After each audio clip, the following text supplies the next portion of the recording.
Sorry, but I had an accident during the trip and the car got totaled. Huh? Amy said in a casual tone. Fortunately, it seems she wasn't seriously injured, but the car got wrecked, and she said she couldn't return it. It was right after she promised to return the car next week after joyriding it without permission.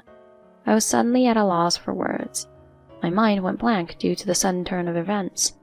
Amy, without any apology, began to speak to me in a derogatory manner. Fueled by simmering anger, I decided to take revenge on Amy. Hey, what on earth did you tell my husband? What's this invoice about? Amy presented me with a physical document that served as a simple proof of what occurred. It outlined that Amy scrapped our car and the payment required for compensation. It's written right here. As compensation, I'll deduct $150,000 from your husband's salary for the purchase of a new car. Amy seemed pale when confronted with the truth, but that didn't stop her from looking down on me and loudly blustering. It's too late for anything now. Since she didn't apologize or have any manners, I have no intention of forgiving my friend. I'm Ashley. Due to my husband's work, I've recently moved into this apartment. I was worried about making friends in this new place, but on moving day, a neighbor, Amy, quickly approached me. She lives on the same floor. At first, I felt Amy was really kind. She would tell me about the local schools and such, and she was even friendly with my kids. Amy introduced me to her friends and we quickly hit it off, so I was really grateful for that. As I got closer to Amy, she started bringing up money matters like living expenses more often. At first, I thought she might be venting her worries about the future, given the current times, but there were also remarks comparing my family to hers on several occasions, which raised some concerns. My husband is a department manager at his company, but his salary isn't anything special. Still, being a department manager is impressive. Yeah, I guess so, but he probably earns more than the average person. That's probably true, right? Maybe. Like, this bag I bought is from a brand that costs $2,000, but I was able to buy it. Despite being modest about her husband's salary and position, she frequently brought up the topic and then encouraged me afterward. I don't own brand name wallets or bags like the ones she often has. Perhaps Amy thought I was struggling because my husband earns less. I kept my husband's status and salary in the dark, thinking it was not something to talk about. But Amy must have thought that my husband's earnings were too low to tell everyone. However, there were often times when indirectly, because she was short on money from buying such bags, she would frequently make me treat her to meals. At first, because I thought Amy genuinely cared about me and was taking care of me, I sometimes treated her to meals. My concerns about her behavior began about 2 months after moving. Amy often invited me to join her when going out with our other mom friends, saying she wanted me to get along with them too. While I appreciated her showing me nice shopping places or lunch, what bothered me was that I always had to drive. Ashley, your car is really nice and it seems perfect for outings, doesn't it? The car I usually use is somewhat of a luxury car, and Amy was so curious about it that she would ask detailed questions about its price and maintenance costs. Even though I responded vaguely, saying it costs quite a bit. However, since then, Amy started suggesting using my car whenever possible. At first, thinking I would soon be relying on others for help as well, I gladly let her use my car. However, as Amy began to act as if it were a given, my dissatisfaction grew. So I decided to consult another mom friend whom I often go out with. Your car is lovely, but it must be tough to drive every time. Yes, it is. So I'm thinking of asking someone else in the future to drive or go to nearby shops. When I gently mentioned this, my mom friends exchanged glances and tilted their heads. When I asked what was wrong, they said that what I told them was different from what they heard from Amy. Amy said that you insisted on being in charge of driving because you really wanted to show off your car. I guess you want to make a big deal about the fact that it's a luxury car. What? I wouldn't go to the trouble of lending my car just for that kind of thing. Definitely not. Instead, I told them that I reluctantly drove because Amy asked me to lend her the car. Then my mom friends exchanged glances and tilted their heads. I wonder which one of us is the show-off. Well, it's Amy after all. With a sense of somehow realizing who was lying, my friends sympathized with me and apologized for everything that had happened so far. I suggested to Amy that we should refrain from outings by car in the future, so I decided to take this opportunity to also distance myself from her a little. It seems that my discussion eventually spread around the neighborhood, and as a result, interactions with neighbors themselves became more calm and settled. It seems like other moms also felt uncomfortable with Amy's habits as they started hanging out with her less often, just like me. Amy started blaming me for the decreased frequency of outings with neighbors and expressing her dissatisfaction towards me. Isn't it cruel to repay kindness with ingratitude, especially when I've been so nice to you? Even so, it's troubling to be lied to for no reason. It's not true. What else would you use such a luxury car for except to show off? With each counter, Amy began to voice her dissatisfaction, accusing me of having a bad attitude. Furthermore, baseless rumors began to circulate, suggesting that I was ostracizing Amy. Though acquaintances understood to some extent that Amy's behavior was deceitful, but those whom didn't often speak with started to look at me with suspicion. Frustrated by Amy's harassment, I asked her not to do such things, and she started demanding that I lend her the car. Since riding in my car, Amy sometimes acted as if it were her own, so it was clear she was using it as an excuse. Refusing only intensified Amy's harassment, making it heat up even more. One time, we went to a social gathering for a school event and Amy started talking about me, still blaming me. Even when others tried to calm Amy down, she wouldn't listen. In the end, she even started claiming that I was manipulating those around me to harass her. Surely no one believed such a story, so Amy ended up being left out. While the situation seemed to be settled at the time, I couldn't shake off my uneasy feelings. Despite being relieved that there were no children present, I was still troubled by the thought of having to deal with Amy in the future. An incident occurred the next day. Huh? The car's gone. Heading towards the parking lot to go shopping, my car was nowhere to be seen in its usual spot. Additionally, although I always keep the car keys in the key case, I couldn't find it anywhere in my bag. Since I hadn't driven the car since yesterday, I hadn't left it anywhere. I searched all over the house. But no matter where I looked, I couldn't find it, so I panicked and tried to contact my husband. That's when I received a call from Amy. Ashley, I'm glad you picked up. What's going on? I'm busy right now. Oh, is it about the car by any chance? Huh? Do you know something? Amy chuckled at my panicked voice. If the car had been stolen, I'd have to call the police.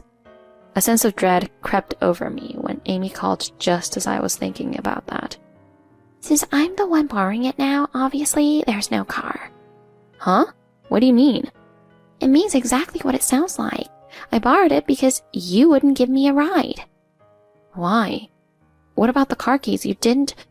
The back zipper was open yesterday, so I figured it out right away. Did you really want to brag that badly? Riding around in someone else's car without permission, her selfish attitude made my blood boil. I was shocked that she would do such a thing, but I quickly asked her to return it. However, Amy claimed she was away on a trip and couldn't return it over the weekend. I'll consider returning it next week. Alright. Even though she was an acquaintance, I couldn't just overlook her behaving like a thief. But she wasn't the type of person I could vent my anger at over the phone. Moreover, I didn't want to escalate things by demanding the car back without a proper discussion. When my husband came home from work in the evening, I explained the situation to him. Despite chuckling at Amy's story, my husband agreed to have a discussion with her when she returned. I hoped that the matter would be resolved amicably through discussion alone. So, on Monday morning after my husband returned from work, I reached out to Amy again to arrange a discussion. But Amy's response left me speechless. Sorry, the car got into an accident during the trip and ended up being totaled. Huh? Amy said this in a nonchalant tone. Fortunately, it seems she wasn't seriously injured, but she claimed the car was severely damaged and couldn't be returned. You have insurance, right? Take care of the payments, okay? Wait, hold on. I need a proper explanation. Despite my attempts to ask about the accident details and the car's condition, Amy kept evading the topic of money. Instead, she repeatedly talked about her own injuries to evoke sympathy. Although she hadn't been hospitalized, it seemed Amy had no intention of compensating for the car, citing a lack of funds for her medical expenses. We all know how much my husband earns, right? We're really short on money. Even if that's the case, you can't just... Then what? Are you saying I should pay for my serious injuries? Of course, you rode around in someone else's car without permission, wrecked it, and now you won't compensate for it? You were flaunting that fancy car anyway. Aren't you glad you don't have to pay maintenance costs anymore? Amy hung up the phone after spouting her nonsensical argument. My husband Harry, who had been listening nearby, sighed, realizing the conversation wasn't productive. I've heard about this for a long time, but this is outrageous. Amy's husband seems to be a department manager, but I wonder if he is that strapped for cash. I thought we were paying our people well enough. What? What are you talking about? When I asked, it seems Harry knew Amy's husband. Actually, Amy's husband seems to work at the same company as Harry, holding a director position just as Amy mentioned. If the person who caused the accident has that attitude, it's no wonder. Leave the rest to me. Are you sure about this? Don't worry, it's more of an inconvenience without a car. Let's go see it on our next day off. Harry suggested this, so I decided to leave the discussion about the car to him. Although I tried to act cheerful, that car was Harry's favorite, so he must have been quite angry. The next day, Harry called Amy's husband to the office for a discussion. Sorry for calling you out of the blue. It's okay, but what's the matter? How do you feel about your current salary? I think I'm receiving enough. Do you have enough financial flexibility? Well, to some extent. By the way, what's the meaning of this question? Actually, it's about your wife. After discussing between husbands, it seems Amy's husband had a completely different explanation about Amy's accident. Amy seemed to have explained that I was driving the car during the accident and even portrayed me as a horrible person for not paying compensation. I'm sorry, but that's just the way she behaves. I deeply apologize for causing such trouble to the president and madam. Yeah, about that, regarding compensation for the car. We will make sure to pay. On the evening, Harry resolved the issue. Amy visited our home. Hey, what did you say to my husband? I didn't say anything. It seems like they talked it out between themselves. What's this invoice for? Amy presented me with a physical document that was likely a hastily prepared proof of content exchanged between the husbands during their discussion. There is a note there about Amy scrapping our car and the payment for reimbursement. What's this? And this? What's the meaning of this? It's for compensation. It says we'll deduct $150,000 from your husband's salary for the purchase of a new car. What is this? You're really greedy for money, aren't you? It's not just about you. That's you, isn't it? You keep telling convenient lies. And I didn't know your husband was the president. I thought he was poor. Is it okay to look down on someone just because they're poor? Amy berated me loudly at the doorstep for a while. It seemed like Amy's husband had already decided on the new car amidst all the commotion. Given the substantial amount involved, I stopped talking and closed the door. Yet, Amy continued to pound on the door and shout, so I asked Harry to have Amy's husband come pick her up. I'm sorry. I'll talk to my wife sternly about this. What? Why should I apologize? Cut it out. Neighbors came to see the commotion, making me feel embarrassed. Amy's husband, who arrived promptly despite the stares, grabbed Amy and made her apologize. Even though Amy's husband hadn't done anything wrong, he apologized humbly, making us feel ashamed, and then he took Amy away. Amy never showed any sign of remorse, pointing at me until the end and insisting that she wasn't at fault. Afterwards, it seems her husband gave her a stern talking to.